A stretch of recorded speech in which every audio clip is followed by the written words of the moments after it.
Hello and welcome to the Trinity Fit Over 40 podcast with me, Rob Burkhead. And me, Ben Hughes. We're the co-founders of Trinity Transformation and creators of the Fit Over 40 method. And together with our world-class coaching team, we've helped more than 6,000 women over 40 to fit back into their favourite clothes over the past decade. For more information about what we do, go to www.fit40info.com. So in today's episode, we're going to discuss working lunches and how to stop them sabotaging your progress around menopause. So sit back and relax, and welcome to today's podcast.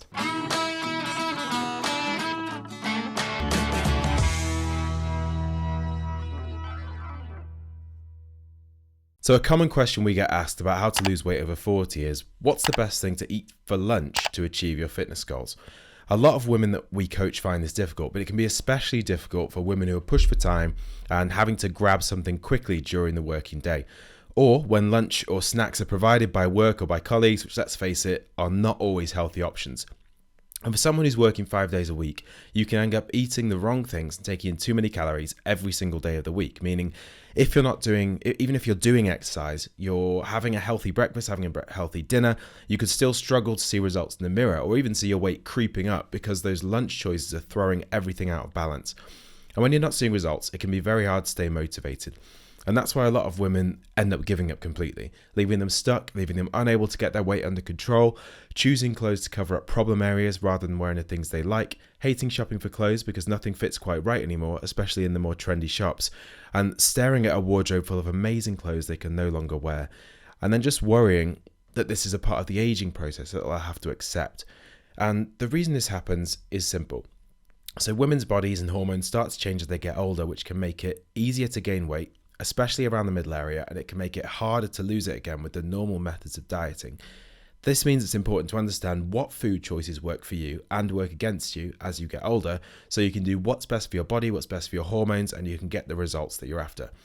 We have a few simple strategies to help you make the best possible choices for those work lunches, so you can not only avoid any unwanted weight gain, but you can make progress towards your goals every week, boost your energy levels, and perform at your best every single day. So in today's podcast, we're going to reveal working lunch options to avoid as a woman around menopause and what to have instead to achieve your fitness goals. Okay, so the first thing I would recommend to everyone who's listening to this is to focus on what's within your control. So the reason I'm saying this is most diets teach these black or white rules, which are really, really inflexible. And most of the women we work with have tried many diets in the past. They've tried all the slimming clubs, they've tried all the kind of popular diets over the past 10, 20 years.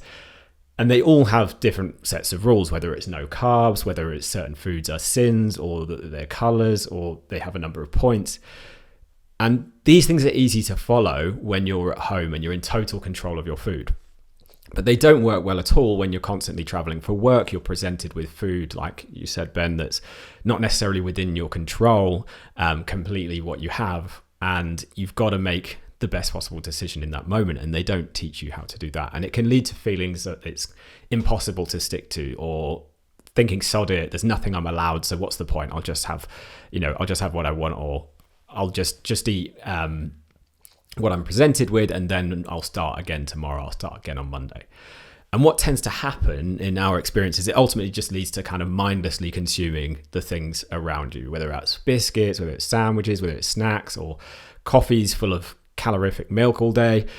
And the problem is all these calories and all this sugar, a lot of these snacks are very high in sugar, will send your blood sugar levels all over the place. It will ruin your energy levels, it'll increase your cravings, and it will make menopause symptoms like hot flushes, anxiety, overwhelm much worse, which is kind of the last thing you want if you're in work meetings and you need to be performing at your best or putting your best foot forward in networking meetings and situations like that.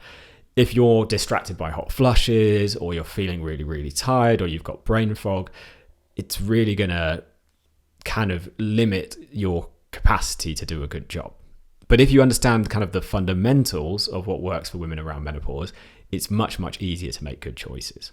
So, Rob, what would you say? What are those kind of fundamentals? What are those in your opinion? Okay, so there's not too many. There's basically two key things when it comes to nutrition. So the first one is what we call the WADS foods, which is wheat, alcohol, dairy, and sugar. So WAD stands for wheat, alcohol, dairy, and sugar. And these foods tend to disrupt menopause hormones the most, or the female sex hormones which cause the menopause side effects the most. And these foods also tend to contain the most calories. And if you're sat around in meetings all day, you're fairly sedentary, and your body and hormones are changing around menopause, you really can't get away with just consuming a random amount of calories, especially from low quality foods. So whilst calories are not the only thing that matters, unlike what a lot of kind of inexperienced personal trainers might still be saying, it was kind of a very popular thing to say 5-10 years ago, but people are still hammering on and on and on about calorie deficit. It's true, if you consume too many calories, then it'll make it hard to avoid gaining weight, but it's not the only thing that matters. So I would say what's more important is food quality. If you avoid those WODs foods, wheat, alcohol, dairy, and sugar, that's going to really help. And then the other thing you want to look at is what we call the key three. So that includes calories that we just talked about, but also protein and fiber. And these are the two that are more commonly forgotten around menopause, that we tend to see with our private coaching clients. So these are just as important as calorie intake. These make up three of these key three, which we always have our coaching clients focus on. So protein and fiber are really important because they slow down digestion, and they also signal to your brain that you're full. And this means you'll have a lot less cravings, which obviously will help with you being able to then focus on the job at hand. And also it will mean you won't end up overeating as much. And if you eat more protein, it will also help to tone you up too, because if you don't have enough protein, they're kind of like the fuel your muscles need. So protein will keep your body feeling fit and young and strong and firm and toned. If you don't have enough protein, which most of the people we work with are having about half as much as they need, your muscles will start to waste away from about the age of 30, and then you'll get more and more saggy, more kind of weak and unstable and unbalanced, and struggle doing basic things like walking up the stairs, and also be more prone to injury. So we really want to make sure we're getting enough of those key three, and we really want to make sure we're avoiding those WODs foods. And we usually say about 80% of the time. So it's not like you can never have wheat, alcohol, dairy, or sugar. It's very important to have a balance, but 80% of the time. And if you want to perform at your best in these work meetings, we probably want to avoid those. So those are the fundamentals. But what sort of lunches, Ben, would you recommend? Like, what kind of lunches do you recommend to our private coaching clients to meet those requirements? So there's a few different options here. So the first one, if you want a really kind of fast option, whatever option you choose, as you said, Rob, before, like it's really key to get that protein and get that fiber. But one really good fast way to do that is something like a banana and a protein shake. So the protein shake is going to provide the protein. You can bring like a small protein shaker with you. You can basically carry that everywhere you go, essentially. I'm not saying you have to take a protein shaker around with you all the time, but you can have that like stored in your desk at work or wherever it is, and then you can have a banana with that, which is going to provide you a little bit of carbs, it's going to provide you some fiber, it's going to provide some vitamins and minerals. So that's a good option. So a banana and a protein shake.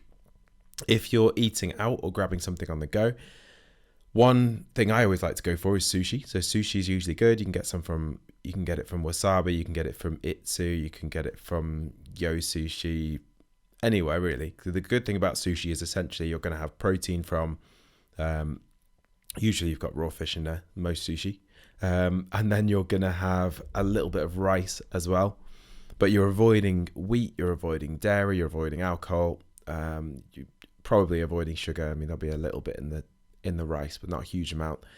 But sushi is a really good option. The next option, which is also kind of based a little bit around rice, is a KFC rice box. So if you go into KFC, you might think that's the last place to find a healthy lunch. But they do a rice box in KFC.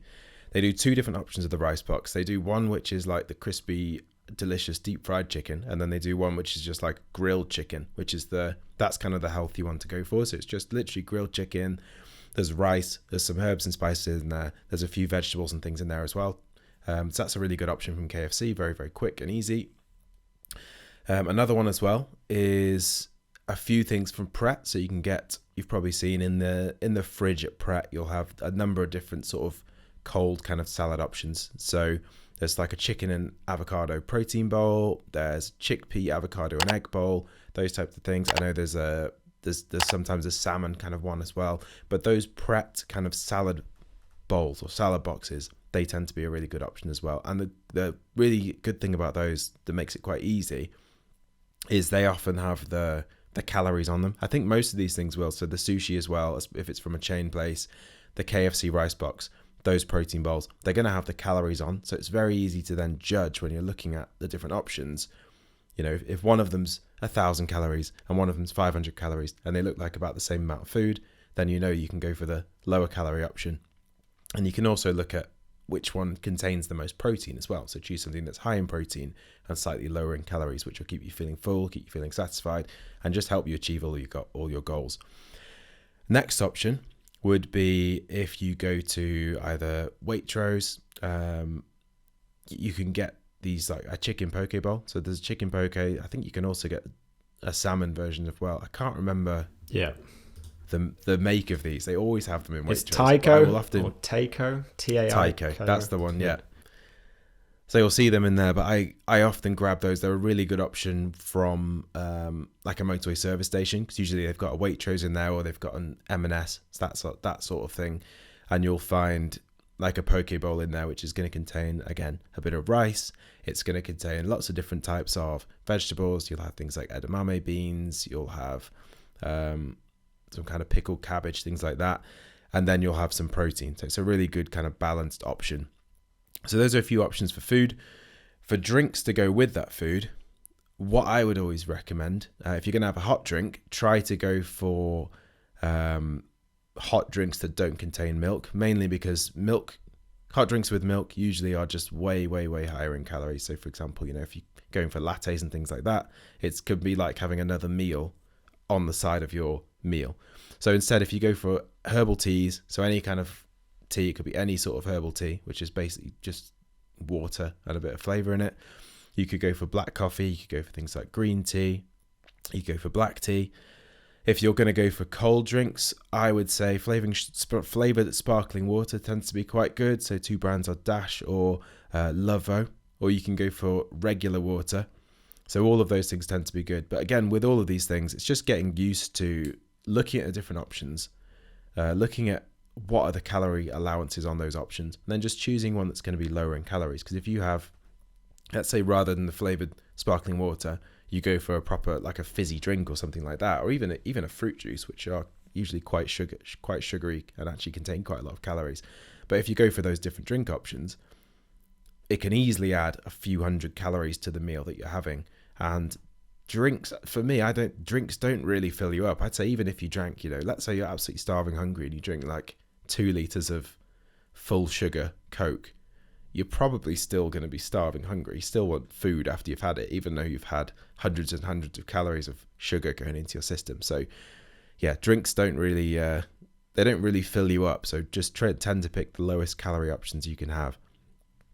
And overall though, I'd say just break free of the norm, such as sandwiches, crisps, cake, and lattes, as all of these are high in calories. They're high in those WODs foods, so wheat, alcohol, dairy, sugar. They tend to be low in protein and fiber, so they won't fill you up, they won't sustain your energy, and that's going to mean that you're going to be grazing all day on other foods. And I'd also recommend that people kind of watch out for the extras. So hopefully, if you make those good food choices that you've just explained, Ben, then you're much less likely to want to graze, because your energy levels are going to be sustained. You're going to be full. Your body's going to be, the food's going to be signaling to your brain, or your gut's going to be signaling to your brain that you're full from that high protein food, that kind of unprocessed food, and good kind of drinks, which will keep you hydrated without adding loads of calories. But the extras like biscuits, like you said, lattes, crisps, sweets in meeting rooms, they're a classic. We always have to remove them at every event we run. Some reason they always put sweets out, which are terrible for energy levels, also terrible for menopause side effects.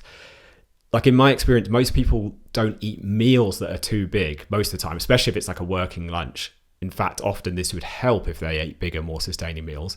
They're eating too many extras, and these are not remotely filling. So they go back for more, and the calories and sugar content really start to stack up. And look, we're not perfect. Like I remember, Ben, we were at that conference in Dublin, and we had sweets put on the table. Do you remember that bag of sweets? And someone opened it because we were starting to get hungry. We were not as well prepared as we probably should have been. And they put sweets on the table, which, you know, is never very helpful. We started snacking on those, and I remember holding off for a long time. But once you start, you can't really stop, because the sugar kind of gives you that big spike of blood sugar and then a big crash, and then you crave more. So you go back for more and more and more. So the extras are the thing you've got to watch out for if you want to kind of lose weight and tone up and feel your best. And the thing is, people often feel like they're being good because they're not having this big meal, but they don't realize they've mindlessly consumed way more calories than they actually would have done if they just ate the meal in the first place. And I personally always feel like an example demonstrates this better than the theory that I'm giving you now. So, Ben, I know you're good with numbers. Like, what's a good example for people listening? So, for example, let's say you've got 3 meetings in a day. Someone puts out a plate of biscuits in each meeting, and you end up having 3 biscuits in each meeting. So you might have 9 overall over the course of the day. If there's, for example, a chocolate digestive, which is 71 calories, that adds up to 639 calories of biscuits and 36 grams of sugar. So just those couple of biscuits that, you might graze one every 20 minutes for an hour meeting can add absolutely hundreds and hundreds of calories. Then let's say, as well as that, you have a few visits to you go to a cafe, or you go to the coffee machine at work, or whatever it is, you get yourself 3 flat whites. So each one of those is 71 calories, meaning you've had another 213 calories. Let's say you've had sugar in them, so you've had 18 grams more sugar. So now we're on 852 calories of extra foods for the day. In addition to all of those meals, you've had 50 grams of additional sugar, which is pretty much the same sugar content as a large dairy milk bar, and no more nutritious, no more filling. And as you said, Rob, that will create a sugar and caffeine energy roller coaster where your blood sugar, your energy levels are constantly spiking up and down, crashing back down, and you're just craving more sugar. You're having coffee to pick your energy levels up, you're having sugar to boost those energy levels up. It's just kind of all over the place. Sugar and caffeine then also make hot flushes much more likely, so you're also then distracted in meetings. So you're either not able to present to the best of your ability, or you're kind of distracted if listening, especially if your energy is then, you're having these hot flushes, your energy's up, your energy's down, it's all over the place. You're not going to perform at your best in your role, as well as also not seeing the results you want with your fitness. So instead, we basically recommend just fill yourself up on proper meals, sticking to the fundamentals that we described earlier rather than snacks. For example, a prep chicken and avocado bowl has less than half of the calories of all of those snacks and things at 363 calories, 33 grams of protein. It will keep blood sugar levels more consistent. You won't necessarily crave. So, you have that really good lunch in your afternoon meetings. You're not going to crave those sugary foods. So you'll be able to more easily just leave them and not have them. You'll avoid hot flushes. You'll avoid energy crashes. It'll keep you full for hours, stop you grazing. You can then perform you can perform your best in your job as well. But also you're going to perform in terms of achieving your fitness goals. So you can lose weight much more easily and much more effectively around menopause. And look, that's kind of like the ideal scenario. And we talked at the beginning about having like these black or white rules. So that's like a really good choice. But even if you have to kind of look at those fundamentals and go, I can't hit all of them, but I can hit some of them. So maybe I just make sure I get enough protein in and avoid the sugar. It's still going to help. So it could be you've been given a plate of sandwiches. That's it. You have to pick from this lunch, and you go for the chicken or the tuna because those are going to be higher in protein. It's a bit more difficult if you're vegetarian, because unless you make your own stuff or go out to these shops, a lot of the presented vegetarian options are not so good. But maybe you eat eggs, so you could get the egg. So fill yourself up on that. Try and get brown bread rather than white bread, so it's a bit higher in fiber. And then try to avoid the sweet stuff, because that's the thing that will then create more cravings and more energy crashes. And then usually you have control over the drinks, so you can say to people if they're getting drinks or you're going to the coffee machine, like Ben said, get the drink without the milk. So get the herbal tea. It's going to save you hundreds of calories throughout the day and give you much better energy. And look, we know this works. We've had like hundreds of our private coaching clients are following these kind of tips, these strategies right now. But I want to pick out one example to share with you today. And it's actually from Rachel, who was on the podcast last week. So if you want to hear more about Rachel, you can go back and listen to the full episode where she was on. But Rachel's 51. She's a lawyer, mum of 2, and she commutes into London for meetings and corporate events multiple times a month. So she's always in these situations. And she said, before starting Trinity, I was pretty desperate. It was the heaviest I've ever been. I hated the way I looked. I felt tired and uncomfortable. I wore baggy clothes and avoided mirrors. And I was worried that I was heading for health problems if I didn't sort it, and that I'd gradually get fatter and fatter until I became morbidly obese. I tried Slimming's World, fasting, very low calorie diets, 28-day plans, and pretty much every diet out there. However, since starting Trinity, I've lost 17.7 kilos. So that's about 3 stone. She's even further on now since she left this review. 16 centimeters off my waist and 20 centimeters from my hips. I feel fit and strong, making time for me in my life and dealing with stress in a healthier way. I hoped I'd lose weight doing Fit Over 40, and I have, but much more importantly, I've been given the tools to change my mindset, which has been absolutely key for me, and I'm really hopeful will give me the tools to keep the weight off for good this time. I really enjoy the weight training, which was quite nervous about doing. and it's become an important part of my daily life. I'm not finished getting to where I want to be yet, but for the first time, a lean fit me seems like an achievable goal. Amazing. And I know Rachel's done this alongside a lot of work travel and corporate events and meetings as well. So it just goes to show you can see incredible results even alongside a busy career. It's just having the right strategies in place to do that. And if you want to find out more about Fit Over 40 and about our private coaching, just head over to www.fit40info.com and you can see all of the details on that page. So that just about wraps it up for today's podcast. Thank you so much for joining us. We'll catch you again next week for another episode. We will see you then.